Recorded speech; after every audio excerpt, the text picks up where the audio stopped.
So, coming to the second part of the news story, after the headlines, we are going into an interesting part called the leads.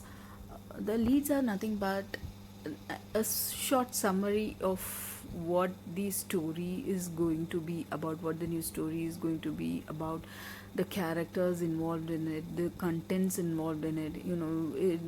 It could be a 1.5 page news story or a 2 page news story, but every reader can't wait to go inside the news story. There are readers who just stop with the headline. There are readers who stop with the secondary headline. There are readers who are interested to just know what and when and who did that, or what happened, just where it happened, when it happened. That those basic details is what they want, and they would just immediately exit from reading your particular page.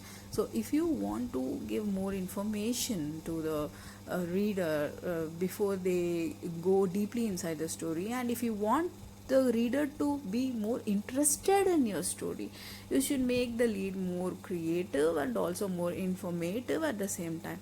So the lead is going to be the first sentence of the news story, clubbed with the first paragraph, or it could be the first paragraph itself or the first two paragraphs itself, giving the as much as the information you have. Okay. And coming to the types of leads, there are two types of leads. One is the summary lead, another is the feature lead. And the feature lead is also called a creative lead or a soft lead. When you become too creative and too entertaining, it could become a soft lead. And summary lead is the most common lead, which is followed in most of the newspapers or magazines, or even if your blog is going to be an informative blog. If you are a freelancer who is reporting some kind of news, or if even sometimes you might be a critical blogger who is criticizing about some happenings around you. So anything, you will definitely need this summary lead, because it is going to summarize the whole story into that formula called 5W and 1H. What is that formula all about? The 5W and 1H. It is nothing but the 5Ws are who, what, when, where, why. I repeat, who, what, when, where, and why. And the 1H is how. That's all. How. Okay. So using this formula, you could easily form a summary lead, and it could be fewer than 35 words. It's not mandatory that you form exactly less than 35 words. You can be, if it is very necessary, you could be, you could take your lead to a further detailed manner, but still you should be very precise and also plan elements which make your lead more interesting and informative. The person's name, where he comes from, or where she comes from, and why it has happened, how it has happened, where it has happened, when it has happened, how it has happened. Everything you have to be detailing in your lead. At the same time, you should be more equipped with vocabulary words that could make your lead precise and interesting. And the feature lead is going to be very interesting and creative kind of a lead. It is also another name for that is also called anecdotal lead, because it kind of gives you the whole story of what is going to happen, whole description of an incident, or whole description of a person. It is going to be a bit dragging. At the same time, it should not be boring, and for example, if I'm going to speak about the 9/11 attacks, I'm going to briefly describe what America is all about, and what that Twin Towers are all about, and what this that terrorist group is all about.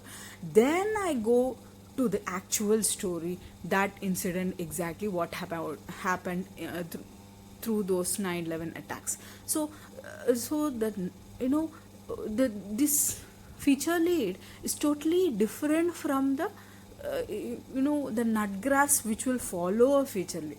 So what are the nut graphs? So nut graphs are a totally different kind of. It is also a type of lead which will follow an exact lead, but it is not exactly a lead.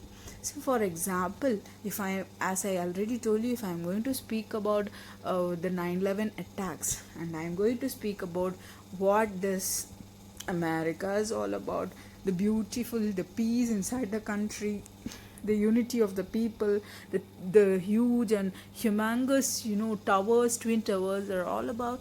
I'm going on speaking about those situations so that I grab those readers, the emotional uh, interest of the reader, so that the reader is more grabbed inside the story, and he slowly crawls inside the story and gets into the nerve of the story. So later, slowly, what happened is the reader yearns for the details. So only then I add these nut graphs. Nut graphs means nut in the sense small, like a nutshell. At the same time, graphs in the sense some details. So slowly I shift the reader's attention from the feature lead, that is the creative part of, the descriptive part of the lead, to exactly then say the news, that same news which I really want to deliver to the reader. So immediately I'm going to tell, Osama bin Laden came with a flight and he dashed on the twin towers. No one is going to listen to me. So I have to start with what America is about, the beauty of America, the peace was there, everything was there, Twin Towers were so huge, the history of Twin Towers, it was so beautiful in just one or two paragraphs. And immediately I go for the third paragraph as a nut graph, which is a nutshell of details of the exact news story. And this peaceful Twin Towers, the peaceful America, was shattered by the 9/11 incident. This is what exactly happened. That's what I say in a nut graph. So now you understand the difference between what a lead is and what a nut graph is all about. So there is a huge difference between a headline, which is captivating, a secondary headline, which is a description or a definition of a headline, that is the primary headline. Then comes the lead, which becomes the first sentence or a paragraph of actual news story. So this lead is going to captivate your audience and bring them inside the story. If no, if your secondary headline doesn't do the job, or even if your secondary headline is interesting, it is your lead and the nut graph which is going to do the actual job.